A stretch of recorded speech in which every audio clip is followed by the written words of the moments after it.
अस्सलाम वालेकुम क्लास, उम्मीद है आप सब ठीक होंगे। Today we are going to discuss about excretion in earthworm. आपको याद होगा हमने एक टॉपिक स्टार्ट किया था एक्सक्रीशन इन एनिमल्स, उसका रिमेनिंग पोर्शन, और आज हम एक एग्जांपल डिस्कस कर रहे हैं इनवर्टिब्रेट्स के अंदर ही, अर्थवर्म के अंदर। अर्थवर्म क्लास, इसका इंट्रोडक्शन ऐसे है कि ये एक, आप सिंपली ये कह सकते हैं इसको किसान दोस्त कीड़ा कहा जाता है, क्योंकि ये जो है वो अर्थ के अंदर, सॉइल के अंदर फर्टिलिटी को इंक्रीज कर देता है। जब ये जो है वो चलता है तो उसके साथ क्या होता है कि ज़मीन की जरखेज़ी हम किस तरह कहते हैं कि बढ़ गई है, जब उसके अंदर जो है वो ऑक्सीजन उसके अंदर ज़्यादा होती है या ऑक्सीजन ट्रैप हो सकती है। ऑक्सीजन तब होती है जब उसको खोखला कर दिया जाता है। तो ये ऐसा ही है, जब ये मूव करता है सॉइल के साथ ही, ज़मीन के अंदर रहता है, मिट्टी के अंदर ये कीड़ा रहता है, और इसके साथ क्या होता है कि इसको ये अपने अंदर से जो ज़मीन है उसको खोखला करता है, और जो ऑक्सीजन है ट्रैप होती है, इस तरह जो है वो उसके साथ ही जो ग्रोथ है उसकी अच्छी होती है प्लांट्स की। तो अर्थवर्म के अंदर आपकी बुक में ये है कि ये बिलोंग करता है फाइलम एनिलिडा से, ठीक है। एनिलिडा को फाइलम एनिलिडा क्यों कहा जाता है क्लास, इसलिए बोला जाता है क्योंकि ये सेगमेंटेड वर्म्स, जितने भी इस फाइलम के अंदर ऑर्गेनिजम्स शामिल किए गए हैं वो सारी की सारी उनकी बॉडी सेगमेंट्स पे बेस करती है। सेगमेंट के लिए एक प्रॉपर वर्ड यूज किया जाता है जिसको आप बोलते हैं मेटामर, ठीक है।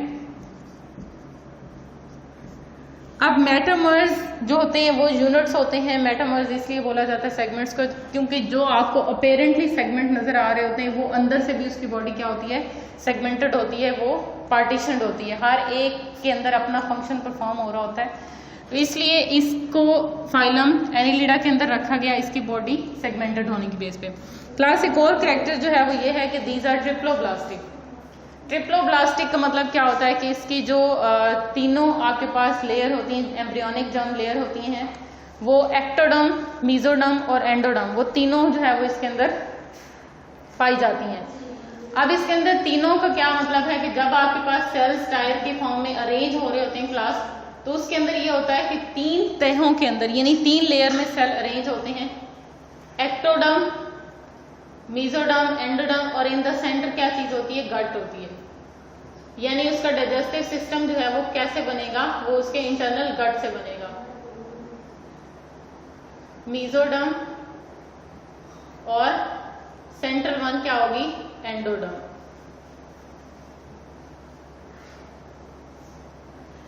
अब इसके अंदर जो आप पढ़ रहे हैं एक्सक्रीशन, तो इसके लिए एक्सक्रीटरी ऑर्गन प्रेजेंट होता है जिसको आप बोलते हैं मेटानेफ्रीडिया। आप इसको कह सकते हैं it is most modified then the primitive animals, जिसमें आपने प्रोटोनेफ्रीडिया पढ़ा था, इससे मोस्ट मॉडिफाइड है, ठीक है।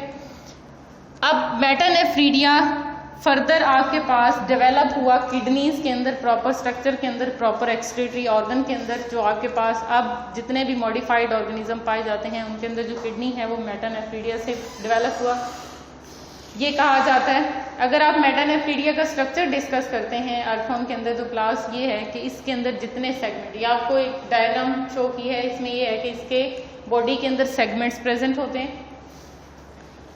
इन सेगमेंट्स के अंदर हर एक सेगमेंट के अंदर अपना ही इसका स्ट्रक्चर प्रेजेंट होगा, ठीक है।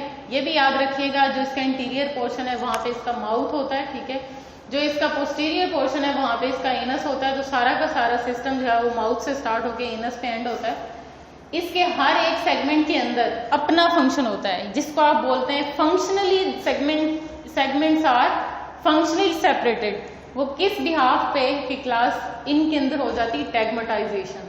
मेटामेरिज्म तो है, हर सेगमेंट इंटरनली भी एक दूसरे से अलग है, बट टैग्मेटाइजेशन क्या होगी कि ये सेगमेंट, लेट्स सपोज आपके पास जो अपीयर हुए हैं वो 20 सेगमेंट्स हैं, तो 20 सेगमेंट्स के अंदर जो 10 to 18 है, या आप इस तरह कह सकते हैं, उनके अंदर ऐसे है कि एक्सक्रीशन हो रही है, बाकियों के अंदर नहीं हो रही। तो एक्सक्रीशन के लिहाज से जो सेगमेंट जिनके अंदर परफॉर्म हो रही है उनको आप बोलते हैं टैग्मेटाइज्ड फॉर एक्सक्रीशन, ठीक है। अब इसके अंदर ये जो बॉडी है, जो आपके पास अडल्ट अर्थवर्म होता है, 150 to 170 जो है वो उसके अंदर सेगमेंट्स पाए जाते हैं। अगर आप इन सेगमेंट्स का, लेट्स सपोज इन सेगमेंट का आप अल्ट्रा स्ट्रक्चर देखते हैं तो कुछ यूं आपके पास अपीयर होगा कि हर सेगमेंट के अंदर ये जो एक ट्यूबुलर स्ट्रक्चर आपको दिखाया गया है, इसके अंदर दो ओपनिंग होती हैं। दिस इज मेटानेफ्रीडिया, ठीक है।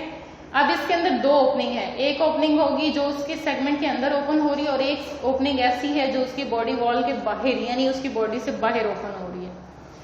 क्लास ये भी याद रखिएगा, हर सेगमेंट के अंदर दो मेटानेफ्रीडिया प्रेजेंट होते हैं, यानी you can say that each segment carry 2 metanephridia, right and left. अब इसके अंदर क्या होगा कि इसके अंदर दो ही पोर्स होते हैं, जैसा आपको पहले बोला है कि एक ऐसा होगा जो उसकी बॉडी के अंदर ओपन हो रहा है जिसको आप नेफ्रोस्टोम बोलते हैं, और एक पोर ऐसा होगा जो उसकी बॉडी से बाहर ओपन होगा जिसको आप क्या बोलते हैं, नेफ्रीडियो पोर। क्लास अगर मेटानेफ्रीडिया के अंदर आप फर्दर देखते हैं स्ट्रक्चर्स, तो इसके अंदर आपको रेड कलर का एक टफ जो है वो कैपिलरीज नजर आ रहा है। ये जो टफ कैपिलरीज है ये क्यों प्रेजेंट होता है, ताकि ये जितना भी टिब्यूल के अंदर फ्लूइड है, अब ये नहीं है कि इस टिब्यूल के अंदर जितना फ्लूइड आ रहा है वो सारा का सारा वेस्ट है, उसके अंदर ऐसी चीजें भी हैं जो इसकी बॉडी के लिए नेसेसरी हैं क्लास। इसलिए क्या होता है कि इसको वेस्ट नहीं करना। अब उन सब चीजों से वेस्ट से बचाना है, तो क्या हुआ कि इसने अपनी आंख को यहाँ पे जो टिब्यूल है उसको कैपिलरी से सराउंड कर दिया। अब इन कैपिलरीज के अंदर क्या होगा कि जितना भी है इसके अंदर जितनी चीजें रिक्वायर होती हैं जो उसकी बॉडी के लिए नेसेसरी हैं, जरूरी हैं, वो सारी की सारी इन कैपिलरीज के अंदर मूव कर जाती हैं, जिसको हम बोलते हैं किस तरीके से मूव करेंगे, with the help of diffusion. Diffusion कैसे होगी, from high concentration that is present in tubule to move to low concentration which is in capillaries, वहां से इस टिब्यूल से इन कैपिलरीज तक मूव होंगी, तो फिर आपके पास क्या होगा, एब्जॉर्ब हो जाएंगी सारी चीजें, लास्ट पे नेफ्रीडियो पोर से वो चीज एलिमिनेट हो जाती है। क्लास लेट्स सपोज आपके पास यहाँ पे जो है वो इसके अंदर वेस्ट है, ये जो सेगमेंट्स हैं इनको आप लेबल करें, let's A B C and D, let's ये चार उसकी बॉडी के अंदर जो है वो सेगमेंट्स प्रेजेंट हैं। यहाँ पे इसके जो इंटीरियर सेगमेंट है इसका वेस्ट, जो ए सेगमेंट का इंटीरियर सेगमेंट है उसका वेस्ट ए सेगमेंट रिमूव करेगा क्लास, और ए सेगमेंट का जो वेस्ट है वो बॉडी का वो कौन रिमूव करेगा, बी सेगमेंट के अंदर जो टिब्यूल प्रेजेंट है वो रिमूव करेगा।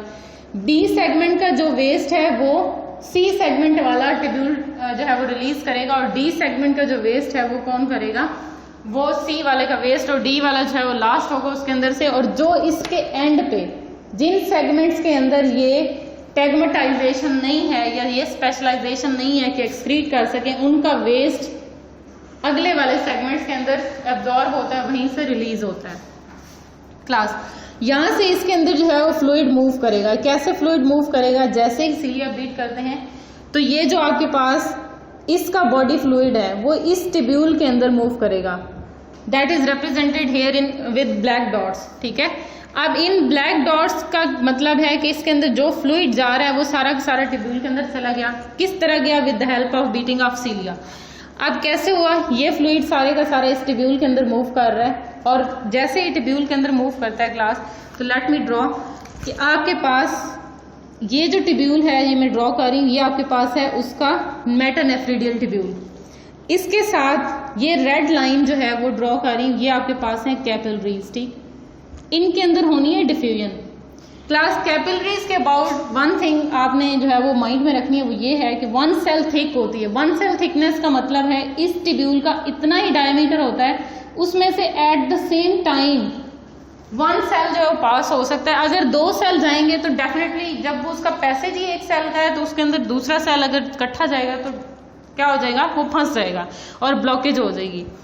1 सेल थिकनेस होती है। 1 सेल थिकनेस का मतलब है कि ये जो आपके पास एक उसकी लेयर बन रही है, उसके एक एक सेल मिलके इसका एक जो है वो वॉल बनाते हैं।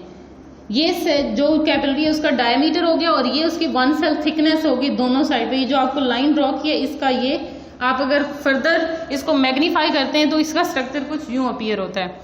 अब इसके साथ ये होगा, जितना वेस्ट इसके अंदर प्रेजेंट है, जितनी रिक्वायर्ड मटेरियल प्रेजेंट है, जितना वाटर इसने एब्जॉर्ब करना है क्लास, वो कैपिलरीज के अंदर जाएगा depending upon the concentration gradient. Concentration gradient किस चीज का हाई होगा, वाटर का भी यहाँ पे हाई होगा, ग्लूकोज भी हो सकता है इसके अंदर रिक्वायर्ड। ठीक है, ग्लूकोज के साथ साल्ट भी हो सकते हैं जो उसकी बॉडी को रिक्वायर हो सकते हैं, और उसके साथ साथ कुछ अमीनो एसिड भी इसकी बॉडी के अंदर से निकल रहे होते हैं जो उसकी बॉडी को वापस जाने चाहिए। अगर ये निकल जाएंगे तो उसकी बॉडी के अंदर ये डेफिशिएंसी हो जाएगी, वो सर्वाइव नहीं कर सकेगा। ये सारा मटेरियल यहाँ पे एब्जॉर्ब हो गया। अब मैक्सिमम इस ट्यूब्यूल के अंदर क्या बच जाएगा, nitrogen bases, nitrogen compounds plus minute amount of water.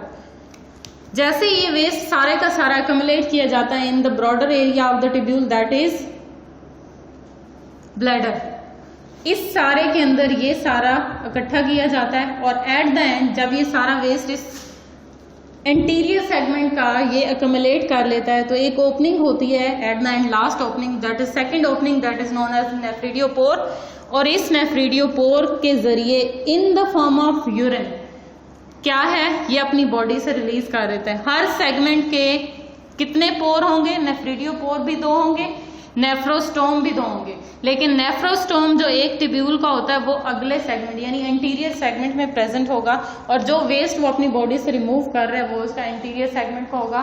Posterior segment वाला, पोस्टीरियर सेगमेंट एंटीरियर सेगमेंट यानी अगले वाले सेगमेंट का वेस्ट जो है वो बॉडी से रिमूव करता है। क्लास कैपिलरीज का यहाँ पे बहुत ज्यादा इंपॉर्टेंट रोल है, क्योंकि उसने जितनी चीजें उसकी बॉडी से नेसेसरी थिंग्स रिलीज हो रही होती हैं वो उनको वापस अपनी बॉडी का हिस्सा बनाता है। वो कैसे बनाएगा, with the help of diffusion and absorption. Class this was all about the today's lecture. Hope so आप लोगों को जो है इस लेक्चर की समझ आई होगी। इंशाल्लाह फिर मिलेंगे। अल्लाह हाफिज।